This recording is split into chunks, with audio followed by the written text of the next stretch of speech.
Okay guys, welcome back. So today we're going to be going over why I bought a BMW F20 M135i with the N55 engine. What? Goddamn, get it done, will ya? Woo! When the blow up now, everybody's so unusual with it. Shit. But said times in his rhymes, cause his memories. We running through New York, so you know. Okay guys, so as many of you guys would have seen on the video, I purchased a BMW F20 M135i. Now a lot of you, especially in the US, are probably asking and questioning why I purchased this car. Well, there was many reasons for it. If many of you guys didn't know, when I purchased the M5, I said I always wanted one of these cars. And if many of you guys remember, I did say I wanted the M140i, which has the B58 engine in this specific color, in the Astorial blue. Now these cars have always appealed to me since they were released. I don't know why, they're just very, very eye-catching every time I've seen them down the road. I've always liked the presence of them since the day BMW released them. The moment I saw them on Top Gear, I knew I always wanted this car. Now a lot of you are asking me, why would I buy a 1 Series hatchback car that many of you don't get in the US? Well, there's a lot of simple reasons for that. As you guys know, regarding me, I like to be different. I like to be unique. I don't like to be the same as everybody else. If I had bought an E90, I would be like the other channels on YouTube, just buying the most common car there is, be it a F30 or an F10. I wanted to stand out and be different and get something that the other American channels can't get. That's why I purchased the M135i with the N55 engine. Now, another question a lot of you are going to be asking me is, why did I buy the N55 engine? Well, it's quite simple. My channel is basically based off the N52.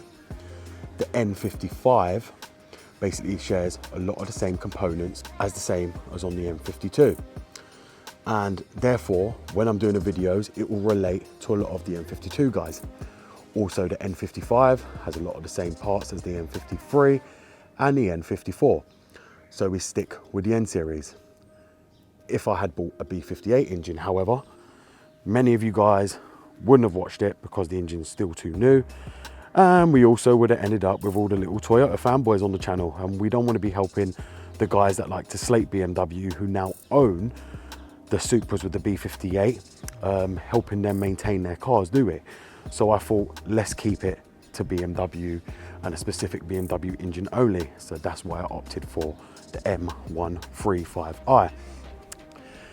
That being said, if I did have bought the B58, a lot of you guys would have probably stopped watching because I know it's very expensive in the US still. Also, the M55 engine, which is underneath this car, is still present in a lot of the E90s and E87s, also from 2010 and upwards. So therefore, this engine does apply to a lot of cars. It's also fitted in a lot of the 535Xis. This engine's also fitted in a lot of the F10 535Is. Therefore, it's a very, very popular engine, more so than the B58.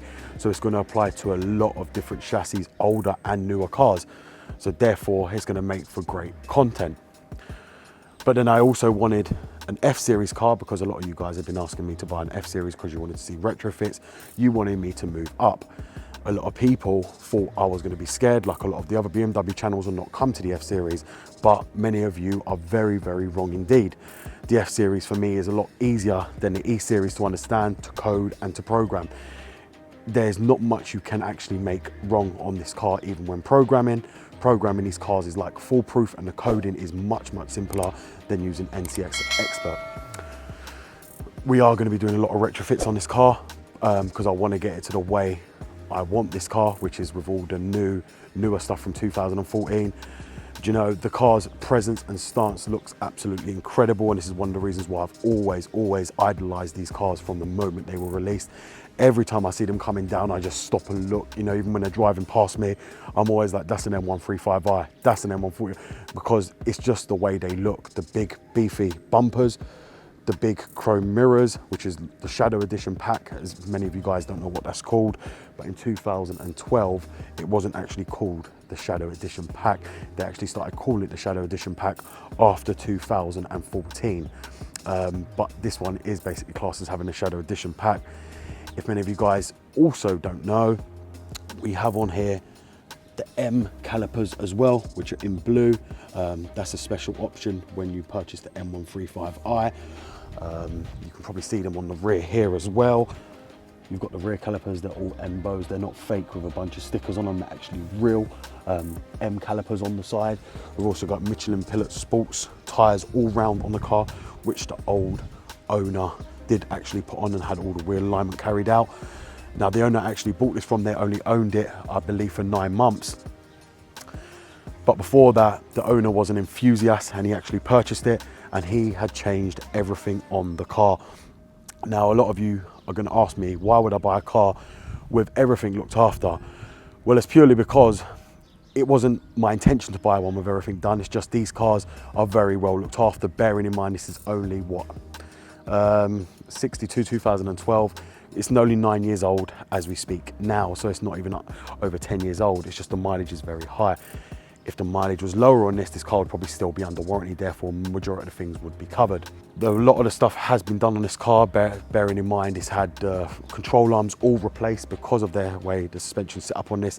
It's got the M Sport suspension, it's not got the adaptive suspension on this. It's just got the normal M Sport suspension, so it handles really, really well. It goes through control arms like nobody's business. They've all been replaced on it. All the belts, pulleys and tensioners have just recently been replaced. All the valve cover gasket has just been replaced on it, as it's just hit 100k. I've just replaced the oil cooler gasket myself as it was leaking when I bought it. It's just had a full service where it's had the oil change, but we're going to be changing it again and changing also the spark plugs and everything else on the car just to make it very ultra reliable, and that way I know it's been done. So what we're going to do is I'm going to take you inside the car now so I can show you all the things this car is actually fitted with, so you guys get to see everything it actually come with and what we're going to be changing on this car. So if we just walk up to the car, if you notice here we've got the LED lights which come up here, which they light up underneath the door handles. You'll see it there as well. That was a factory fitted option also. You also see inside we've got the M Sport steering wheel. If you'll see on the steering wheel, this car never come with cruise control. That's something we're going to be retrofitting. It doesn't come as standard. It will be something we will retrofit. It's also got the sports transmission, which is the 2TB. So it's got the launch control and everything else activated. You've also got up here the professional nav screen. So we've got the widescreen nav, so we don't have to change that whatsoever. We've also got the extended instrument cluster right there as well, which is another rare option, 6WA. I think it comes as part of the professional nav package. You'd get the extended cluster as well, which is really, really good. It displays the logos down there, M135i, M140i, whatever it is you've got down there in the instrument cluster, and it can do a load of other things. You'll also see here it's got memory seats from factory. Both fronts are electric, which is a very rare option also. Everyone specs everything differently on their M135i's and M140i's when they were new. F20s didn't come in much kit as they're small cars, basically the smaller version of the F30.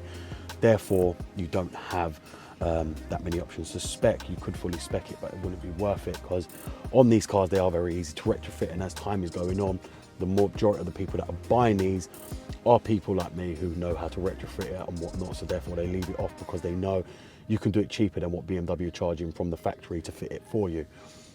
So it's got the memory seats, which then means we can also have the power fold mirrors retrofit straight away.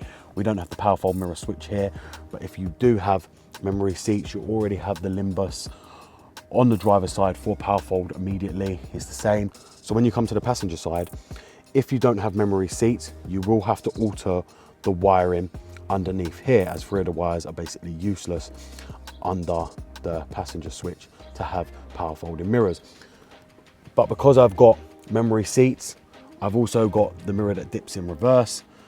I won't have to do any cutting or anything else. The wiring is already there for power fold mirrors. Something a lot of people don't know is if you already have memory seats on your BMWs, your car is ready to go for power fold mirrors without the need of having to change or chop wires. The car will be ready immediately to go with that. Now, if many of you guys don't know also, guys know I like my aluminium trim with my black interior. There is no way in hell, I know a lot of you guys are gonna say to me, why don't I ever have a cream interior car? There is no way in hell, as I've told you from day one, I will ever do a cream interior car with wood dash. If you know, every single car I've got has got the aluminium trim or the silver trim with the black seats. That is the way all my cars, and every single car I own, they've all got this same trim. I will not go for any other trim apart from this, as I just don't believe it is worth the headache of having cream interior and it getting very dirty, and nobody in their right mind would ever want to buy an interior with that kind of color. Therefore, don't ever opt for that kind of interior on a car. Now, if you just take a look at the back of the car, these cars really do look so nice. And the stance and the presence of these are like no other. This car has always, like I said to you, appealed to me. Many of you are gonna sit here and say you don't like the F20, but let me tell you, the F20s are way much better than the E87 ever was. I've owned them, so I know these F20s handle so much better. The M135i's, another reason I bought this is these are the last rear wheel drive hatchback cars you're ever gonna get, because BMW from the G series have now gone to front wheel drive. And the reason they've gone to front wheel drive is very simple. Is because they wanted to give more space and make them bigger inside than they were. If you guys know, rear wheel drive cars, you lose a lot of space in the rear seat. So that's why they've now gone to front wheel drive cars, and you will never ever see another 1 Series with rear wheel drive system anymore, because the M135i's and the M140i's were the last of its kind of a rear wheel drive performance car from BMW. So that's another reason why I always wanted one of these cars. And as I said, I haven't just gone out and bought this based on because I saw it. No, everyone knows, and if many of you guys know me and you had seen on my live stream, I have always talked about buying this car. My plan was to buy the M140i, but after speaking to a lot of people and coming to conclusion of it, it didn't make sense for me to buy a car that doesn't relate to everybody. The engine relates to everyone. The chassis will relate to a lot of different engines and different people as well. Bearing in mind it's the F20. The F20 run, I believe, all the way to 2019. They were just making revisions inside the interior and also the lights on the LCI ones, but it does run all the way. So, there's a lot of videos that will apply to people with M140i's, and also the M55 engine is going to apply to a lot of you guys, and a lot of you guys with the M52, and it also applies to a lot of you guys with the E90. So I did think about you guys when I actually purchased this, and didn't just think about myself. I needed to buy something that was going to get the views, and also something that you guys would want to watch, and I know this is an engine you guys would want to watch. Okay guys, as you've seen now, I've now explained to you why I bought a BMW F20 M135i. Now, unlike a lot of other people, I am not just buying these cars for channel cars. I know a lot of you want me to buy every single car that a lot of you guys have got, but that's just simply not the case and never will be the case, as I would need a forecourt to own every single car that you guys have. I have to buy cars that I like and that I know other people have, and which is more appealing to other people and what the majority of people have. Therefore, to obviously get the views, but I also have to bear in mind that it needs to be a car that I actually want to own also. Otherwise, I will not be happy with my choices. That's why I never just went out and bought a 335i N54, because it's not something I want, and it's something I would look to probably scrap thereafter, just like I did with the E46. That's why I had to purchase something I wanted, and that's why I finally got the F20 M135i, and I'm very, very happy with it, and I know I'm gonna make very good videos for you guys to see, especially being on the F series. So thank you very much for watching, guys. This is BMW Dr. Dean here, and goodbye.